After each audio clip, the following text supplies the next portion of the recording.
Hi guys, Andy here. I have today a portable power bank sent to me by the good people at Choetech. This one has Qualcomm Quick Charge 3.0. Now I had to have a look to see what devices have Quick Charge 3.0. Unfortunately I don't own any of them, but we have things like the HTC 10, the HTC One A9, the Lenovo Zook Z2 Pro, the LG G5, people will recognise, the Xiaomi Mi 5, the Xiaomi Mi Max, the Asus Zenfone 3. Maybe I'll whack a list up on the screen, you can see for yourself. So this one, as you can see, look, model B617Q. And as you can also see, the capacity is 10,400 milliamp hours. If you aren't aware, to give you some kind of reference point, most devices have around about 3,000, somewhere between 3,000 and 4,000 milliamp hours. Now, usually that doesn't convert at 100%, so even if the battery in this is 10,400, I'm not saying it's not, I'm just saying, given that fact, shall we say, you probably lose about 30% in the charging process. So actually, we're probably going to get about 7,000 milliamp hours from it. But I will do some testing to see exactly how much we get out of it. Kind of a soft touch bag, feels quite good. And it's quite a cool little looking battery at this point. So it's a good kind of aluminium feeling case. Interesting. So micro USB in and, or is that USB-C? I'll have to double check actually. One time I could actually do with some instructions. So there's the so it's a USB type C. Oh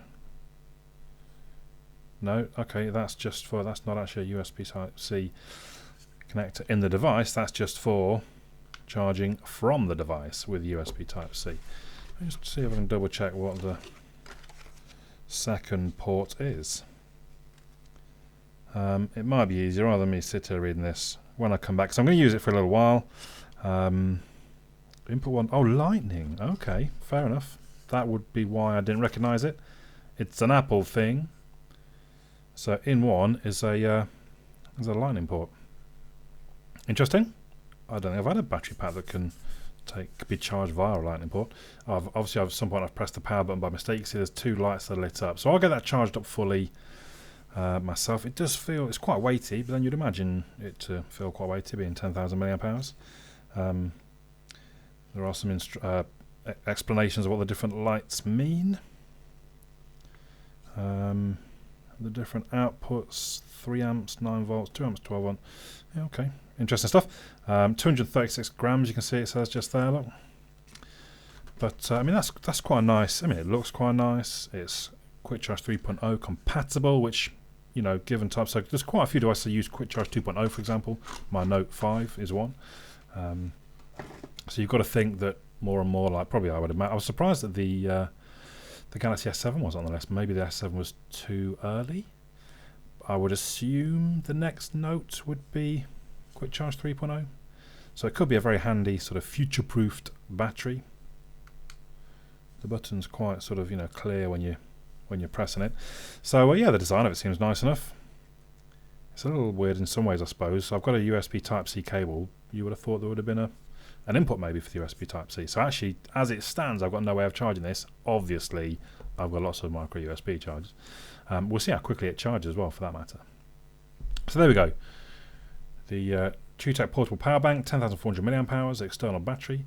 I will be back in probably a week or so when I've had a chance to run it through a couple of times, hopefully, to test its capacity. And here we are, a week later, but via the magic of editing, it's only like a few seconds to you. So I have been using it for about a week, well, through 2 full cycles, and I can report that it gives about 6,500 real milliamp hours. The first charge went just over 6.5, the second charge just under actually. But I think, I mean, to an extent you could claim, so my Note 5 was generally on when I was charging it, and that gets through kind of almost 5% an hour. So you could probably add another 300 or 400 milliamp hours on, just for the fact that my percentage of my phone is coming down anyway, and it's halting that and charging it back up, if that makes sense. But you're still only looking 6.5 to maybe to 7,000, which generally is kind of an average for the industry. I know it sounds like a bit of a cheat when they say it's got 10,400, but I've got an Orki one that's 12,000, and that only did 6.5 and just over. I tested an X-Storm 12,000, and that only did 7.5. So they're all, for this to get 6.5 is, that's about right. It's about what you should expect from them. That means if you've got something like a Note 5, you can charge it fully twice. I mean, that's not bad. That's from 0. So if you were doing it from 50% each night, which most people get through the day and have 50% left, that's 4 nights they'll be able to charge using this power bank, which I would say is pretty good. And with it having Qualcomm Quick Charge 3.0, you're sort of future-proofed for when you do get when I do get a Note 7, or if you've got a LG G5 or something like that. So I like it. It's smaller than some battery packs of a similar capacity.